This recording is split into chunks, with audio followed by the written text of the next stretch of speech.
Good morning, good afternoon, good evening from wherever you're listening to us from.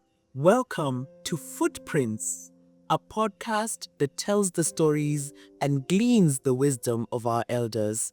Today, I'm absolutely honored to be interviewing one of Uganda's distinguished elders. She is called Ambassador Bernadette Olowo-Frez. I feel like I had to say that very gently so that I don't murder her name. You are absolutely welcome to Footprints, and I'm honored to be here in your beautiful home in the forest. I don't know if I'll leave. I might come here after this. Do tell us a bit about yourself. Who is Ambassador Bernadette? What were you like as a little girl? Thank you, Jacqueline.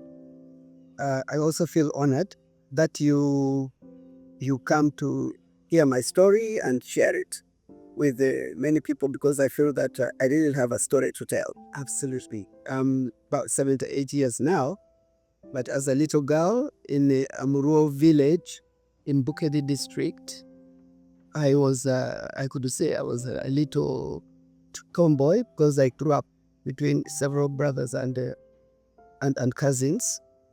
I always like to tell people how I started school, that I paid my own school fees in P1, and it's from there that my father realized that I was serious about school and to call. Yes. How did I pay my fees in P1? I was babysitting or carrying my sister on my back and following my brothers around for whatever they were doing because I felt part of them. So that morning, they were trying to get ants from the ground. Those particular ants are called mbala. When you want mbala, you go and make music at a small ant hill where you know they reside. There's a way of knowing that they are here. So the boys went, put everything together and started playing music. And me, I was, of course, a spectator. I was looking at what they were doing, yes, with my sister on my back. I standing on a burnt grass stump. And I was fidgety. My sister was a bit happy. I will shift from one leg to another to bear the weight. But as I did that, I felt something different on my feet. It was not the sharp stump of burnt grass. It was something smooth. So I looked down and I saw silver shillings. So I knew it was money. So I bent down slowly, scooped a handful, and shouted, "My brothers, I found money!" Then ran to my mother, put it in her lap, to say, "Okay, my school fees." I noticed I didn't at that time even bother to find out whose money it was. For me, I found money and I have a purpose for it. So my mother paid my school fees and I started school. I did very well in P1. In fact, it made a bit of a ripple in the community because I did very well. Yes. Most boys didn't do as well, especially because our families were close to each other. So everybody was saying, "Wow, if this girl has featured even many boys." So my father, when he came back, was very excited. So in P2, he took me to Naporera boarding school. And I was there for 1 year. I don't know why I didn't acclimatize. I was sickly. So he took me out in P2, but I then went and joined my brothers in Merikit Primary School for 1 year. It was tough because that was 5 miles trek to and fro.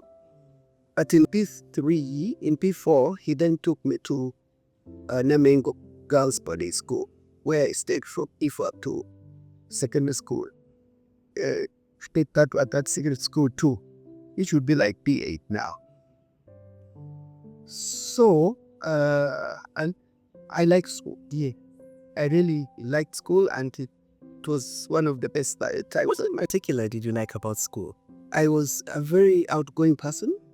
I liked drama. I was in drama and games. In drama, I led in everything. If there were 10 items during Mother Superior's birthday, I was in at least 7. Dancing, acting. We even acted, reciting poems. So I liked that. And then, of course, I liked netball. Athletics. I did everything. Yes, that I liked very much. So after your P8, then where did you go? Then, at P8 or at secondary school, junior two, I were supposed to make choices, and I asked my father. I don't know why, but I asked him where should I go to senior, and he said Trinity College in Apingo. I had absolutely no idea where that was, but apparently in. Yes. Now, my friends or my colleagues with whom I was at AP in the secondary too, and I didn't even have a conversation with them, find out where they were going. So I simply asked my father, he said so, and that was the end of the thread. So in S1, in a 63, I found myself unknown in Trinity College in Apingo in S1, although my former school was here. It was a lonely time, but I sort of adjusted when I joined girl guiding, for example, where you had a motto, a girl sings and smiles under all difficulties. So when I became moody, I said, oh, you are girl guide, so she'd smile and say, I didn't know how to sing. I didn't sing very much, but I whistled. When I couldn't sing, I whistled. It is something which is not very encouraged in my culture. Mine too, and I liked whistling. And anyway, I miss because I had learned the trick from my brothers. And especially when my elder brother annoyed me, I whistled very loudly. Because they said when you a girl whistles, your brothers would die. So I think I was wishing him the yes. But in S1, I also got a very kind teacher, my mathematics teacher. This is Nakatute, Margaret Mary Nakatute, who eventually became the headmistress, the first African headmistress in Trinity College in Apingo. She gave a girl, Rosemary Nakachwa, who was sitting, with whom we shared a desk, asked her to look after me, show me around, was as it were. And we bonded quite well. Every Saturdays I liked clearing our desks and we take them in orders for Monday. I would do mine and do Rosemary's. But Rosemary was a bit carefree person. By Tuesday her desk was like see, but she's a very nice person, a very kind girl. Yeah, and we bonded well. I remember we shared even a room in S5. Yeah, when we went back to St. Paul for high school. Yeah. So and then through school, you are a diplomat. Like, how does one make that choice? How did you even create? Yes. What was that part like? I think I used to like the life of the life outside, because my father was working in the district commissioner's office as when he came back from Second World War. They were employed. Those were who had gone to school were employed in different places in civil service. So he employed as an interpreter for the district commissioner in Tororo district, and he also was I think assistant market master. So he, as a market master, he would get certain privileges, like I think is it 2 kilos per cow slaughtered. So I grew up eating meat all the time. He would bring meat on Wednesday, on Saturday, the 2 kilos that he'd get. But also he used to bring magazines. Oh, like the district commissioner's wife, I think, would ask if he had children and all that. And so he would bring back some magazines. So I would look through magazines and I feel, oh, this is good. If one can travel, what income is. So that sort of opened my eyes a bit to outside world. Although I didn't think that I would be a diplomat, but I felt like it would be nice to travel. It would be nice to travel outside. So when I finished secondary, I went to university. I purposely chose subjects which were not teaching. Because at high school, I did geography, English, agriculture, and economics or something like that. But then at university, if you took a teaching subject, you had to do a diploma in education. And I didn't want to do it. There was more where I was going to be a teacher. Because I was so not as a schoolgirl that I felt if I found that child is as not as me, I need to do something wrong. Yes. So anyway, I didn't want to teach. Although in all the short vacations of S4 and S6, I taught. And for primary 7, for example, after S4, for the first time my kids we got 16 past grades. After S6, I taught in senior secondary school. I taught S2s. And I taught people like Council Fred Chimbo. And it was and the priest, Father Hamisa. The other day I met him and he reminded me at that you were taught in a year. Oh wow. And when I was at campus, then I came to a person, Mary Stuart Hall, a role which I really liked because that was in his 70 work during the Ming's time. And it was the time of turbulence. And most of some students were actually in danger. And I remember discussing with my wardens, which was Mrs. Sendaula, Amita Zindaula, Mrs.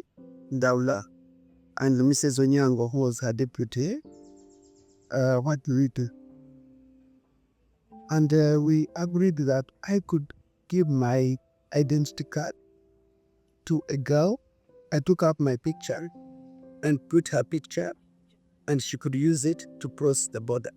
Because my name was neutral, was not in danger. So she used it to cross to Kenya, and then eventually she found herself in Tanzania, Dar es Salaam. So that's something that I felt was cool. During the campaigns, I found that many people who campaigned for me who I didn't even think know who I am and things. Especially in the third year wing. Mary Stuart had the first wing for, the tower, where the many first years had the perhaps second years. And then in the wings, there were third years. Now in one of the wings, I found the people who campaigned for me were some girls who had friends among my Bukedi brothers. So they campaigned for me. I would go and announce. I do announcements on TV.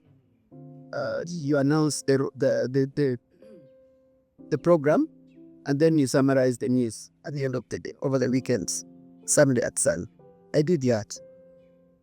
Because those are something. I see this. So while I was there, I admired the information officers who would go out and they garbage information and bring them back and tell a story.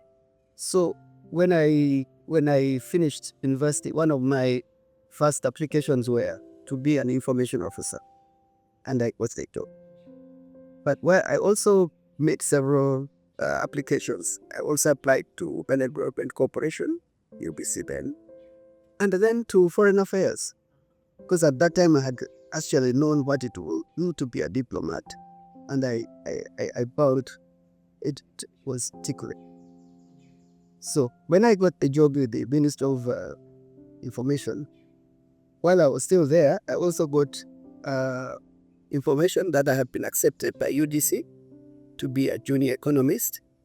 I talked to my director there in information, who said, why not? Maybe there's a better day for me. And I went and joined the UDC. But while I was still there, I forgot my offer to join Foreign Affairs. Maybe. So I again went back to my to the statue director that was this name Nyanzi, talked with him, and he said, wow, that's a good idea. You want to see the world? I said, I want to see the world. Oh, that's for 2 years. Afterwards, I'll come back. Then why not? Your place will be here waiting for you. So then I left VPC as a junior economist, which was with a good salary. It was a good salary there. And doing foreign affairs. Yeah. And the I joined foreign affairs in 73. Yeah, 73. We were, I understand there were about 200 applicants. 15 of us were offered that cohort.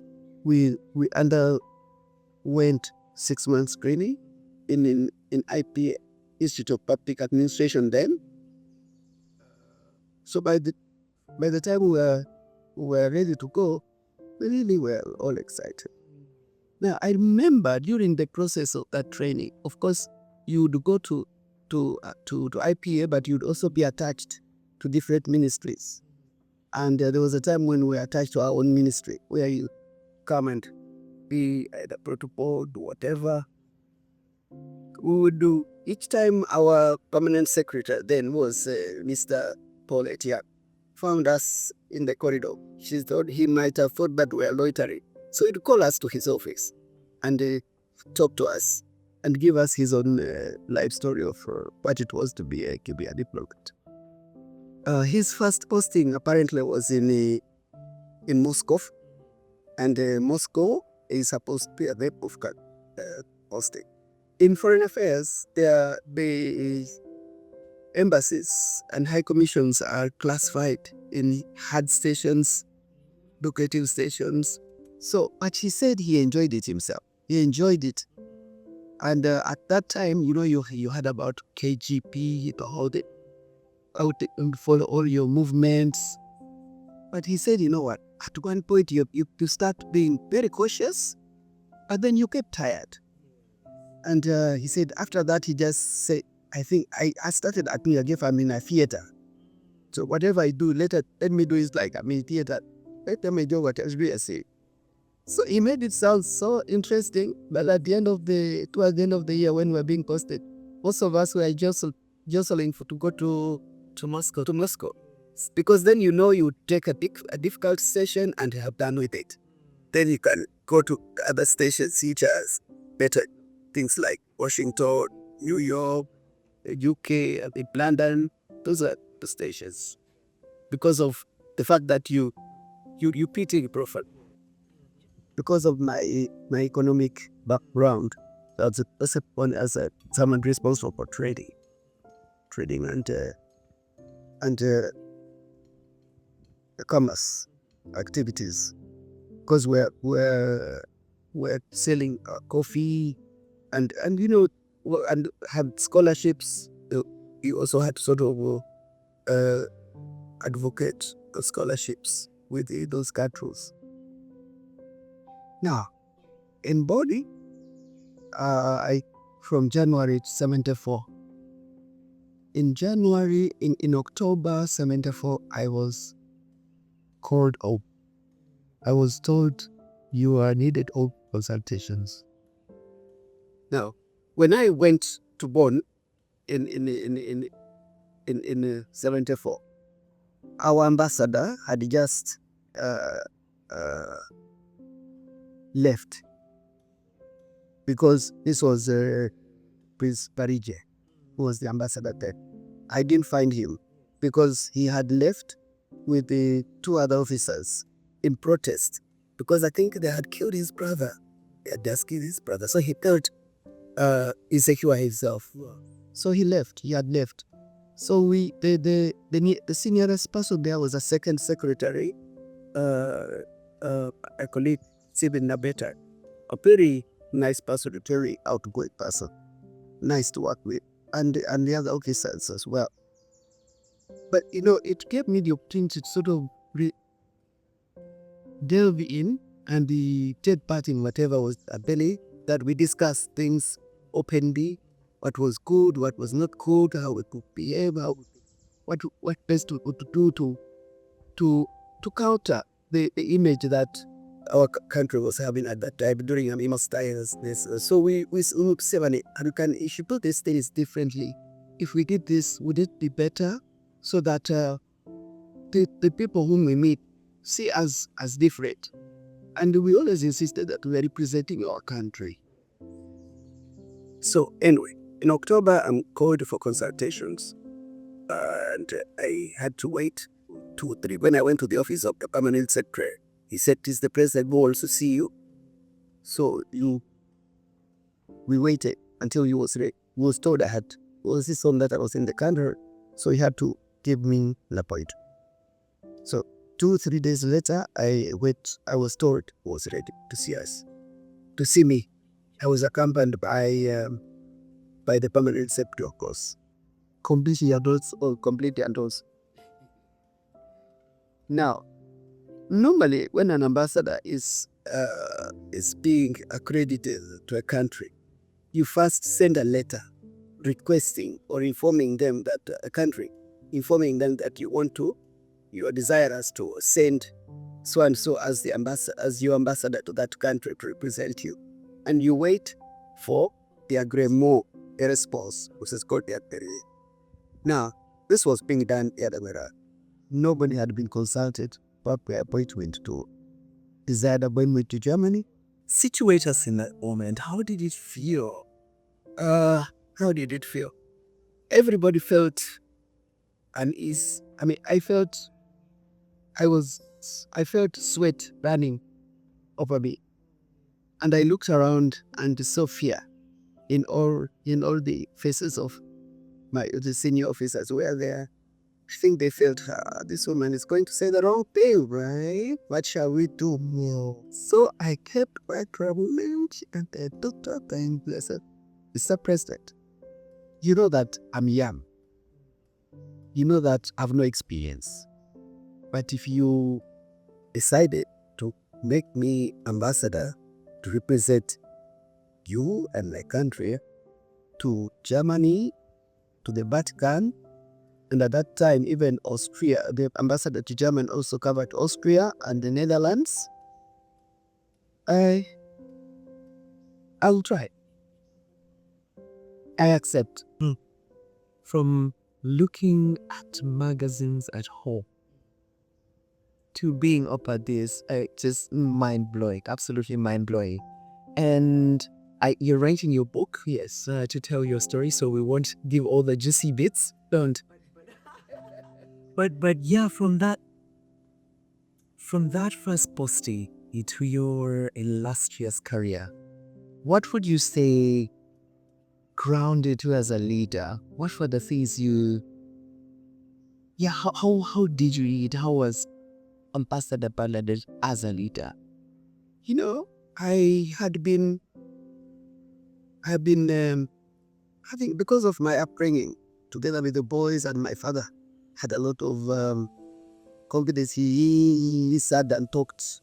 At one time, we been talked as people at Park from university, for example. He talk as if people who are both grown up. From primary, I was always a prefect. I was a prefect in primary. I was a prefect in secondary school.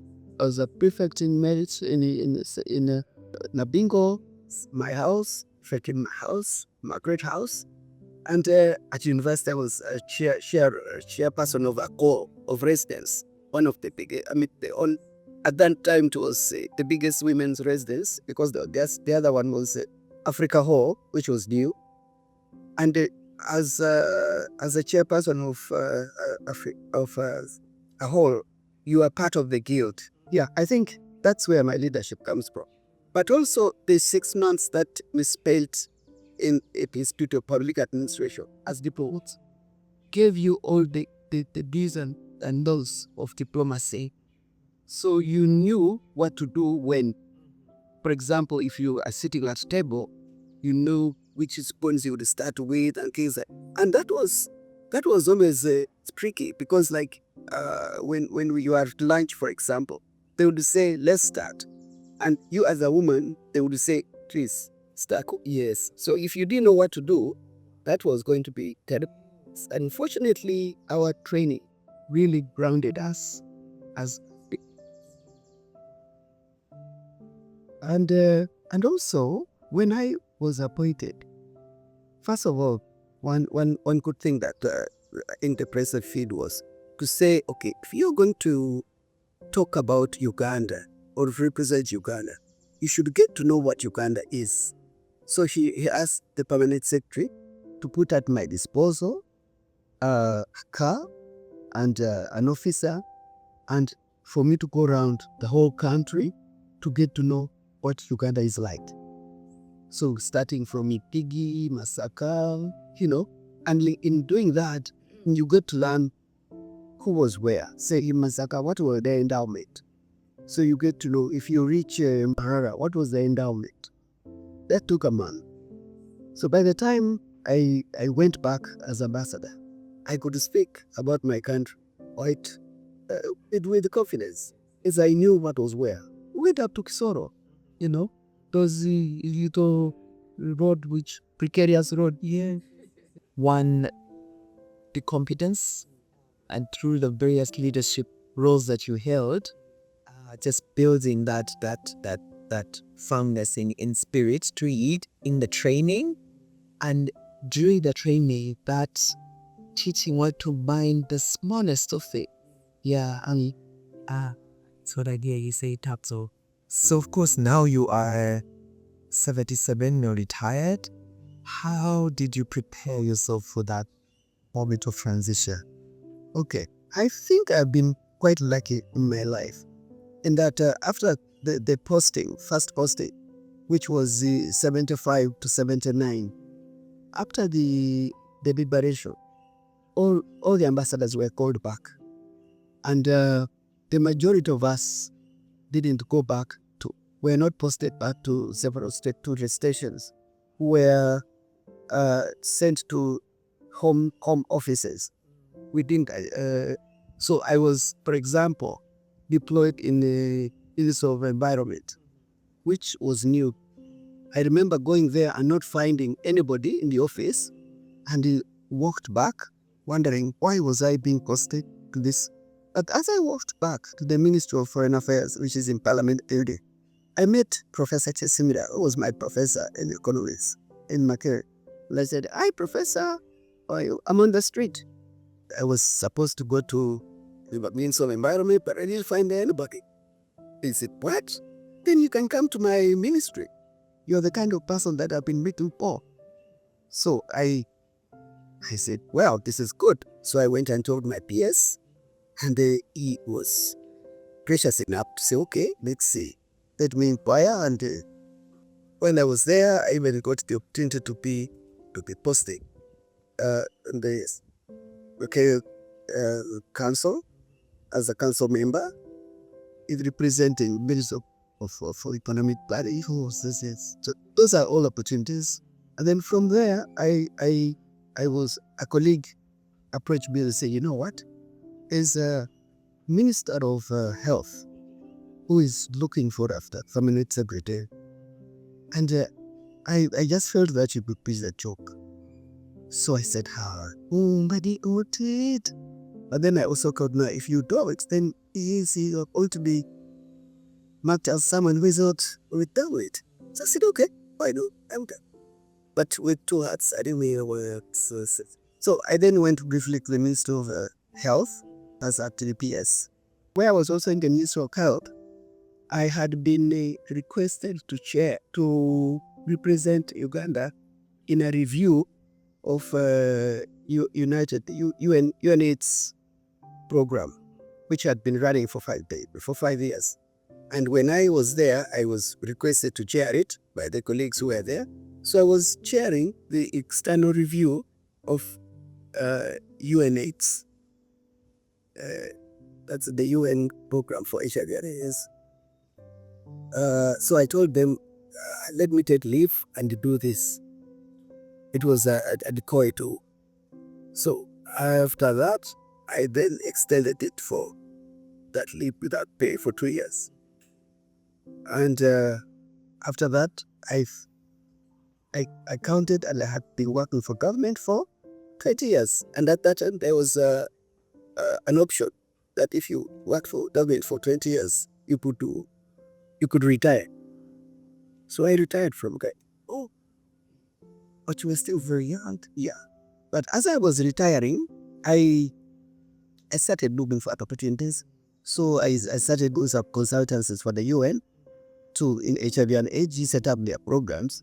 And I actually even joined UNICEF as a senior officer for, I think, 3 years. We're setting up their their program in young people and young adults with HIV and AIDS. And when I was there, UNAIDS was set up, and they were looking for new officers. We take soon. I apply. Some friends say, "You just apply that your file will be an active file, be an active file." And in the end, I was chosen as an officer to join UNAIDS. Actually, the support there was by my UNICEF representative them, says Crabero, because when she came in and I was working there, he said, "And I like it that so much, and I really hope I can be here for a long time." I said, when it was 10 years, I said, no. And I hope, and he said, "And I hope you'll be there." And I said, "No, I also want to get out of this mess." So from there, she actually would look out for adverts and share with me. So I then joined UNX, and I became a country, representative country. We were called then country advisors on HIV and AIDS. Now, I was there for 13 years.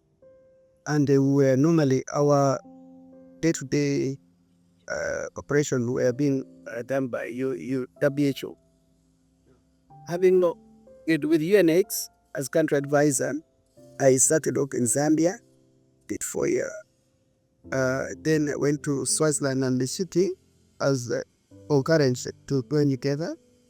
Then went to Tanzania for 4 years, and then I was limited to 3 years to retire to the 60 to 62. So I was sent to. So while you're there with the UN, before you retire, about 2 years to your retirement, they start talking to you about retirement. And that was a really good opportunity and good grounding what to do or what not to do in your retirement. Do not start new projects. Do not start new family.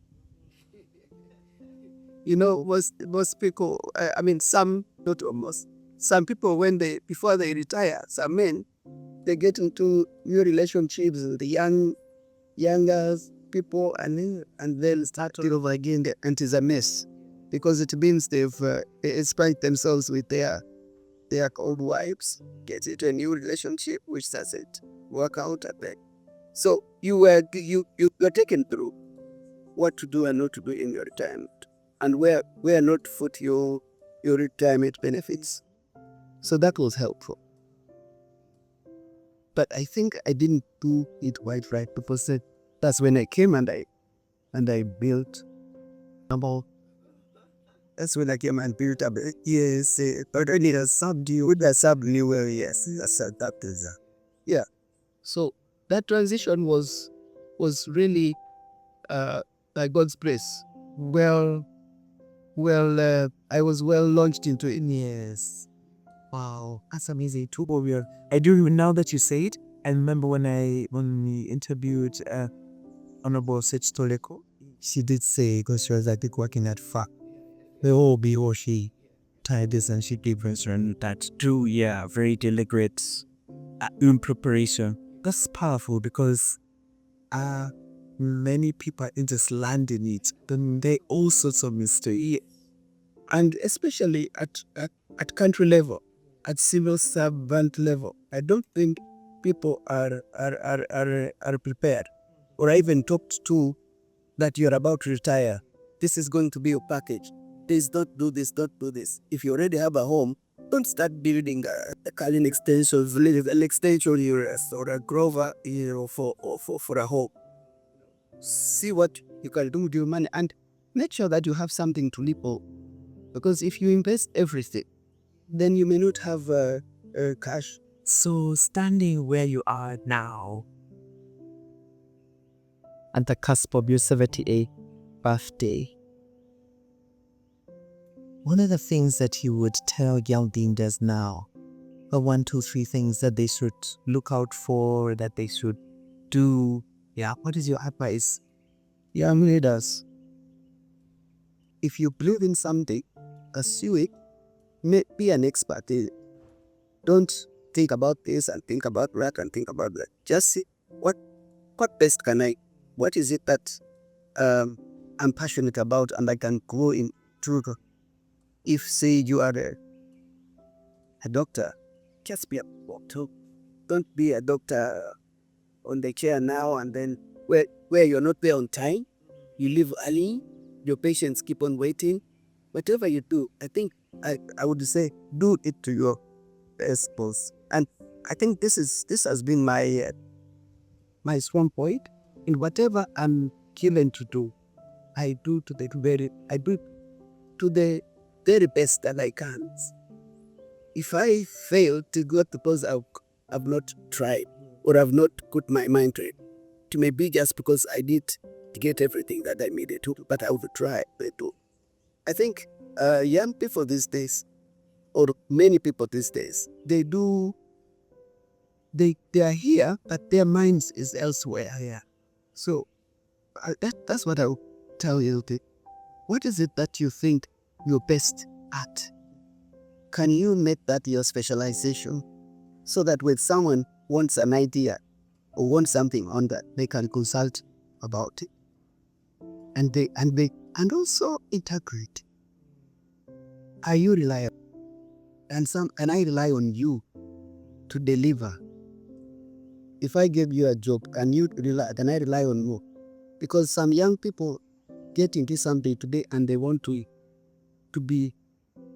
make it in life within a short time. Yes, to reap immediate results, which is not easy, and that puts many of them in trouble. Yeah. So I think I would tell everybody, please just be sincere, be integral, be reliable. Make sure that you do not do things because someone is looking at you. Do things because tomorrow when you can defend it, you can't say, oh, I had gone to the bathroom when you've been away for 2 hours, right? Yes. I think that's the best thing that I'll tell you. And then when some people at school, they also just pass through things because either they are clever and they can do it, or because they don't work hard enough. Have you done your best to get the marks that take you where you want for? I've supported several young men. Boy 74 or 74 or what is that earlier? I lost several brothers and cousins and their wives, and I inherited quite a few orphans on my looked after. I think something like 5 lemon, and it was between me and my mother look after them. So when that happened, I told my mother, he provide a home. Me, I'll try and look for money to teach them to steal. And between them, you could judge to say, okay, did they work hard enough? You go one by one. Did he do the test they put? Some worked very hard. Others enjoyed what they thought they were privileged about. I've had enough close examples to see. So from there, I can tell young people, this is what I know, and this is what, if I were to advise, that's what I would tell you. Have you done your best? Have you done your best? Are your personal integrity in? And in our time, actually, we embody those traits. I can imagine. I can go through all my friends and all the stories that you hear. Everyone tells you that is what they went through, and the first thing is that they were working very hard. They were responsible. They were integral. And, you could rely on them. The stories are the same in our time. I remember when we met 2 months ago about that, maybe February 8th, if it was. Yes, and we talked about my book, and they asked what the title was. I told you that was going to be Madam Ambassador. And that's when I got the thing to tell you, Madam Lawyer, not lawyer. Yes, it's going to be, yes, Madam Ambassador. Because I think it's a title which I think is catching. Yes. But also I feel that being ambassador at 27 years is not a usual thing. Absolutely not. Not usual. And I can say, I think I'm a very ordinary person. I have a very ordinary background. And if I can do it, if I can do whatever I did, whatever responsibility I was be given, I would do it properly. I think that any other young person can do it. Really, that is the essence of me writing that preface. That people don't just see me as an ambassador, as the Vatican, 900 years, but as an ordinary girl who worked very hard, who was focused, and achieved what she put her mind on, and that anybody can do it. There's no need for you. I mean, the 1.5 is good. That is not forever. And we can achieve it. Yes. We can achieve it, yes, without that. And if you're given that, are you using it properly? Yesterday, we had an argument in my anniversary club about the 1.5 and the fact that in many institutions now there are more women than men. For example, in the judiciary, we have quite a few judges who are women. And a male judge was saying, okay, you people are saying they are delayed judgments and all that. And yet you feel that women may be going better than men. But why are there backlogs of cases? Why don't these hardworking women do the needful and do the... I only feel that as women, we are many a time focused. But also, of course, we have other challenges when you're at the age of reproductive age. Yes, every 2 years you have your 6 months leave. You have a kid who is sick or whatever. But at a certain stage, that is not there. So what we could do is make a difference wherever we are. Also say, okay, can I make a difference?